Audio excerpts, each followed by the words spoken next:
What's up guys, Brian Kelly here from Zombie Guitar. Here in today's video I'm going to answer a question that I got in an email, and this isn't going to be the easiest question to answer because it's about how chords and chord progressions make you feel. So this is going to be kind of a subjective thing that we talk about here today, but I'm just going to do my best to give my answer. So let's start off by reading this question and then I'll give you my answer. So the question says, I also have a question that might actually make an informative video. What are some common chord progressions? How do different chord progressions feel? What chords pull to what other chords? What are some common ways to change keys? What are some other common practices? For example, taking the 3 chord, which is a minor chord in a given key, and making that into a major chord, which is a very common thing to do. I know just by understanding more now that if I start writing dramatically sad lyrics that I'm probably not going to put those sad lyrics over a 1-4-5 chord progression consisting of all major chords, because that would be a happy sounding chord progression and it really wouldn't fit to the sad lyrics. I'm more likely going to lead with the 6 chord, but that's about my only example. So basically I'm just looking for a handy songwriting aid to get the creativity flowing. So that's what this video is going to be about. Alright, so here in this video, I'm going to use the key of C major. The same thing will apply to any key because all 12 keys work exactly the same way. So if you learn how the key of C major works, you know how the key of G major works. You also know how the key of D major works. You also know how the key of B flat major works. All 12 keys work exactly the same way. So learn one key, learn it thoroughly, learn it inside and out, learn everything you possibly can about one key, and then it works for all the rest of the keys. The reason we use the key of C major is because that is the one key that doesn't have any sharp notes or flat notes in it. So it's very, very easy to see if a note is out of key. If any instrument plays the note F sharp, you're like, oh, that's an out of key note. If any instrument at any point plays the note B flat, you're like, that's an out of key note for the key that we're working in. If any chord comes up and it contains one single note that is a sharp note or a flat note, you instantly can label that chord as being an out of key chord. For example, if you're writing music in the key of C major and you happen to throw a D major chord in there and you're like, is the D major chord in key or out of key? You just have to look at the notes that make up the D major chord.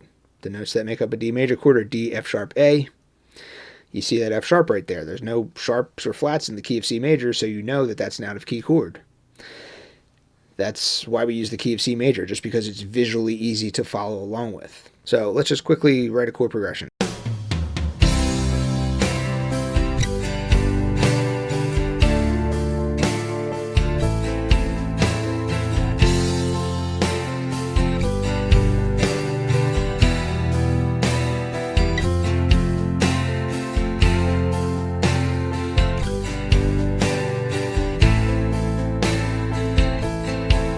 I just used chords from the key of C major, and they all worked together. They all sounded good together. That's because we used all in-key chords. Sure, we could have thrown in some out-of-key chords as well, but you want to understand how a key works before you start. You want to understand how the rules work before you start breaking the rules. Not that there's any rules in music, but just understand how a key works, okay? Understand how a key works. But the point being is, all those chords, they sounded good together. That's because they were all in the same key. That's why they all work together. So generally your major chords are going to be your happier sounding chords and your minor chords are going to be your sadder sounding chords. I think most people can kind of agree on that. But there's different levels of happy and sad when it comes to the different chords within a key. So the way that I think about it is I think of the 1 chord is always going to be your happy, cheesy, just like happy, cheesy resolution.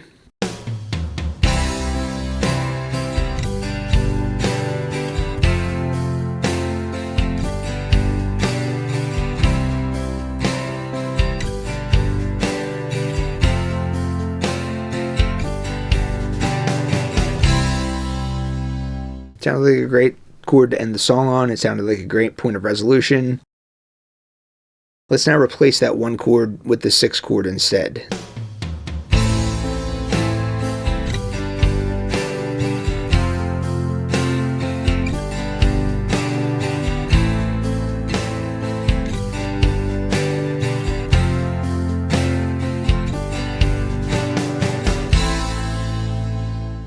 Alright, same exact chord progression. I just replaced the 1 chord with the 6 chord. The resulting feel that was produced was like a sadder feel. Let's now utilize the 2 chord, which is the least sad of the 3 minor chords of the key.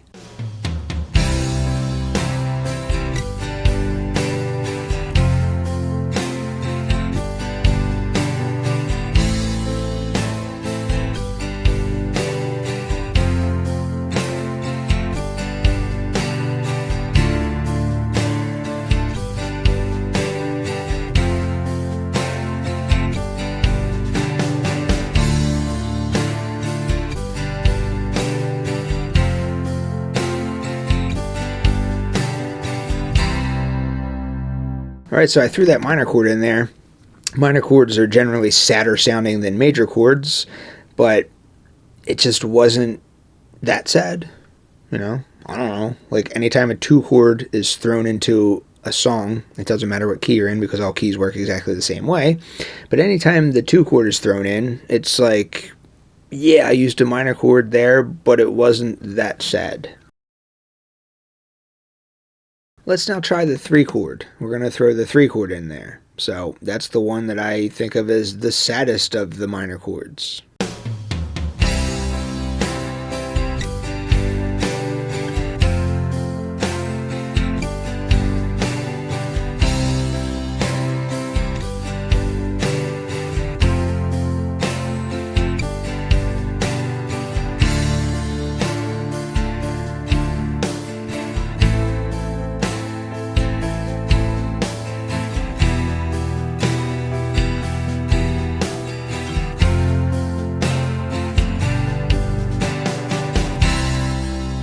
Like, using the 6 chord in your song is going to produce a different feeling than using the 3 chord in your song. You can then go ahead and label each of these chords however you'd like. However the feeling is described for you, label them that way. Alright, yeah, so this is subjective. So the 4 chord is The Journey Continues. So you're playing a song, it's in the key of C major. You know, you think the chord progression is just about to end, but then you throw that 4 chord in there, like, oh, we're not there yet, we got more to go.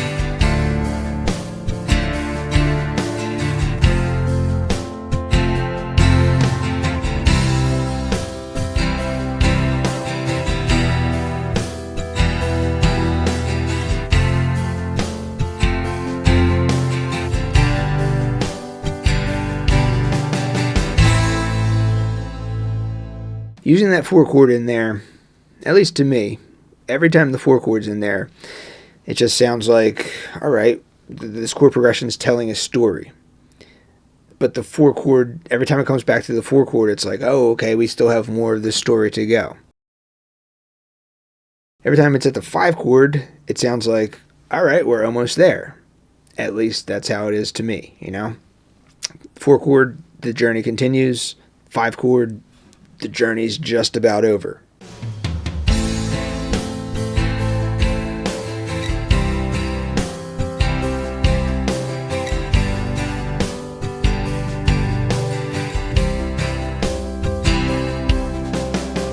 Or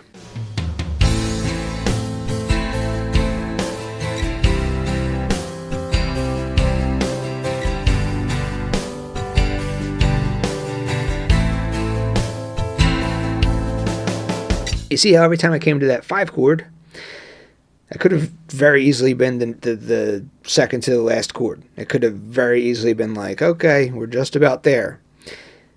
But when you go to the 5 chord and then you follow it by the 4 chord, it's like, oh, the journey continues. You get to that 5 chord, you're like, oh, we're just about there, you know? hopefully this is making sense. This may sound super crazy and ridiculous to some people if you guys are like, I'm not getting that at all. But the important point is the 1 chord, the 2, 3, 4, 5, and 6 chord each have a specific function. Each chord has a specific feeling, a specific mood. It doesn't matter what key you're in. You can be in any key that you want. The 2 chord comes along, it's going to have that minor sound, but not super sad sound. It doesn't matter what key you're in. You throw that 3 chord in there, it's just going to have that super sad sound. 4 chord Journey Continues sound. 5 chord Journey's Almost Over sound.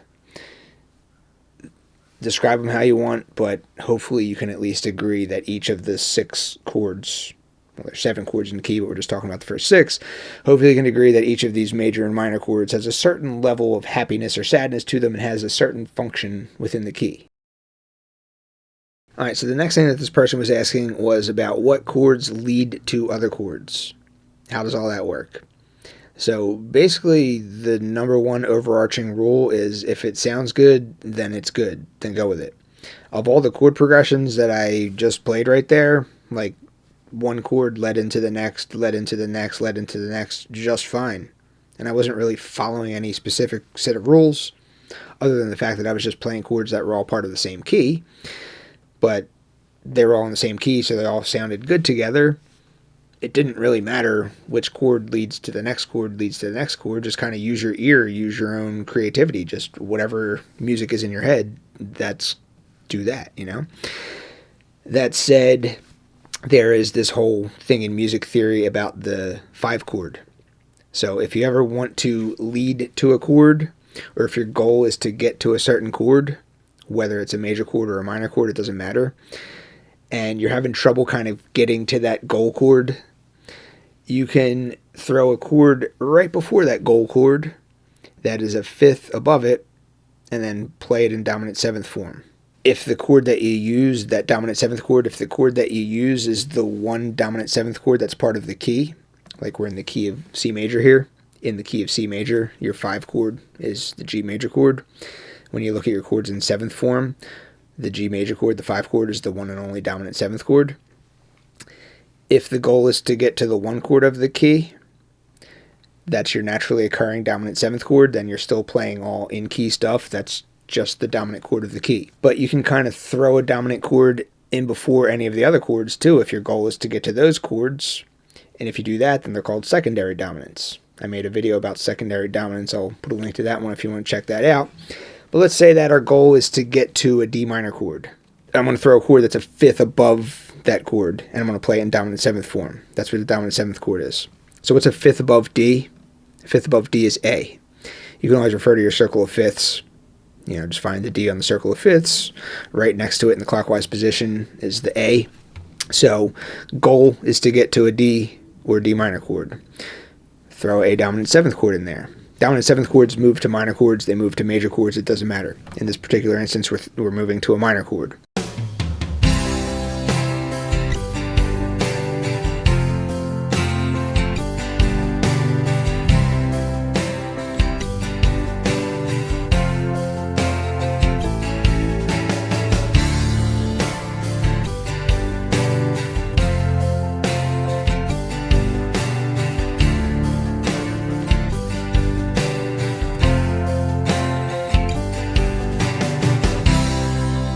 Alright, so that A dominant 7th chord was a 5th above the D chord.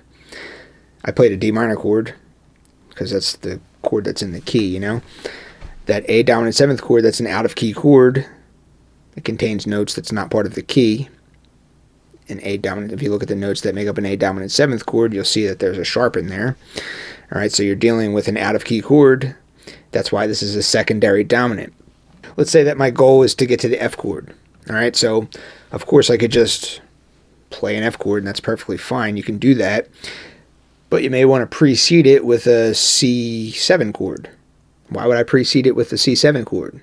Well, what's a 5th above F? A 5th above F is C. How do I know that? You look on your circle of fifths. You find the F. One in the clockwise position is C. Alright, so if the goal is to get to F, throw a C dominant 7th chord right in before that.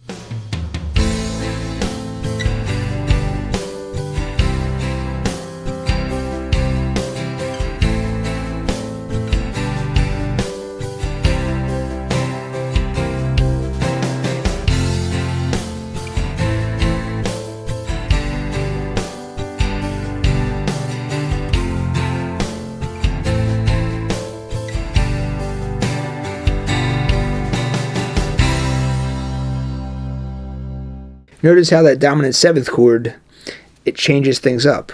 You're adding an out of key chord to the song, but it's also giving you like, you're like, oh, that wants to move somewhere.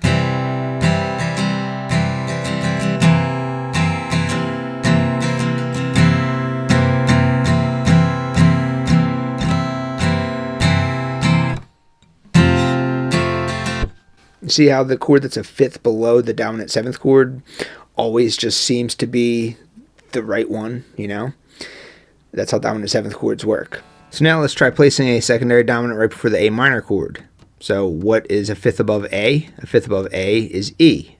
So if you wanted to place a secondary dominant right before the A minor chord, you would play an E dominant 7.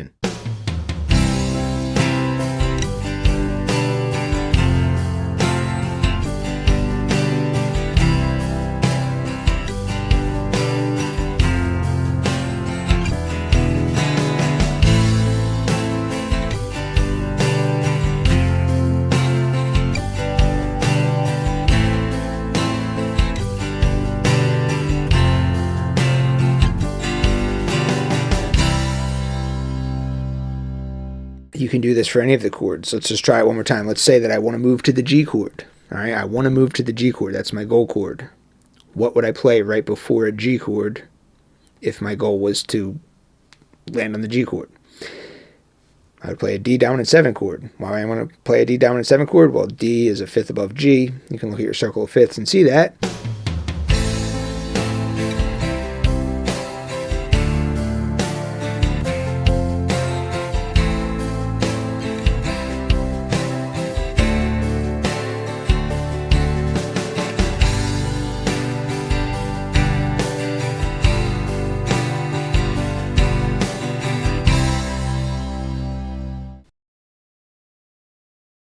You can also use out-of-key chords that don't have any specific function.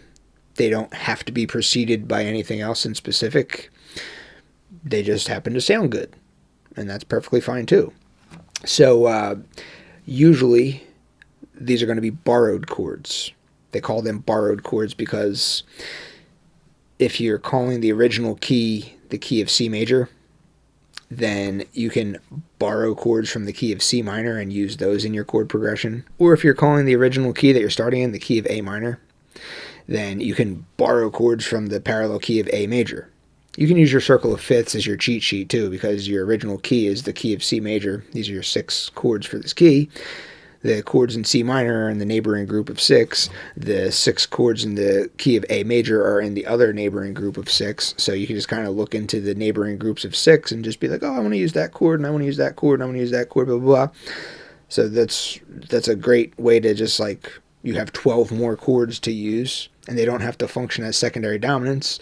You just have 12 more chords for which you can just throw into your progressions. You know, if they sound good, cool, use them. That said, 2 super common borrowed chords to use. Number 1 is going to be the minor 4 chord.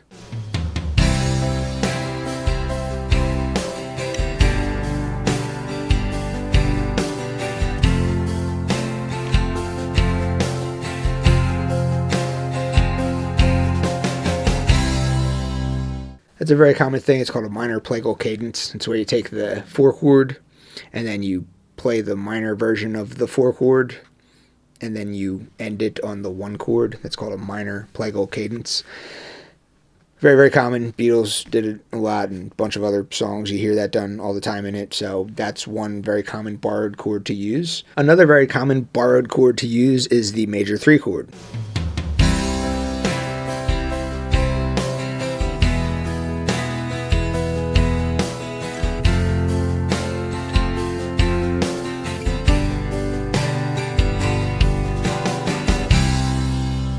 Very common to throw that chord in there. A lot of times those 2 chords are used in conjunction with one another.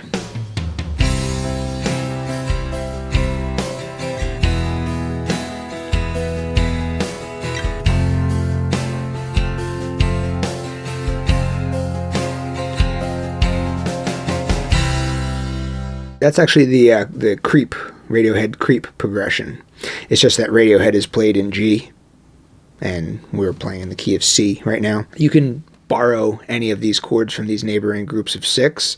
You can borrow chords from other keys that are not part of these neighboring groups of 6 as well. If they sound good, then they're good, then use them. It's just that usually when you have an out-of-key chord used in a song that is written in a key, usually that out-of-key chord is either going to be functioning as a secondary dominant, or it is going to just be a borrowed chord borrowed from one of these neighboring groups of 6, the parallel minor key or the parallel major key for the key that you're playing in.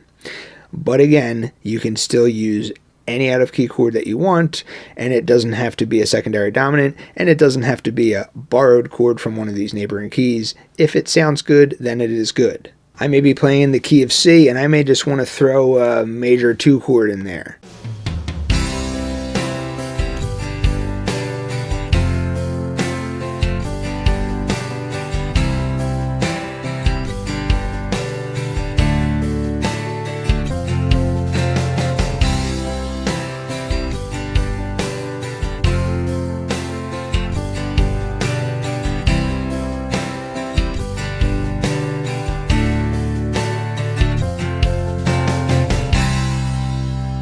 I just threw a D major chord in there.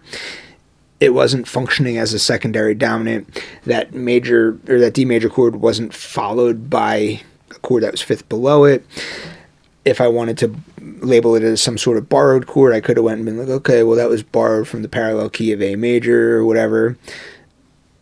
I just played a major 2 chord. It's just way easier. I may just want to throw a major 6 chord in there too. You know, that's an out of key chord because the in key chord is a minor 6 chord. So I may play a major 6 chord just because I like the sounds of it. Let's try that.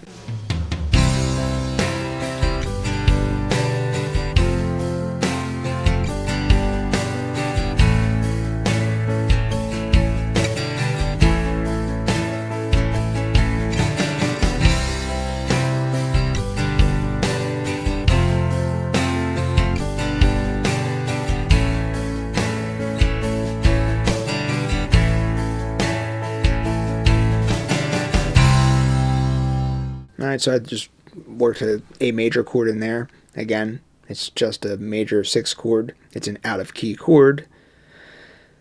I could go ahead and try to assign labels as to where exactly that A major chord was borrowed from. All I'm saying is it's just an out-of-key chord, and I just happen to like the way it sounded, so I used it. Alright, so this video is getting kind of long, so I'm going to end this here. So hopefully this was helpful. Thanks for watching. See you next time.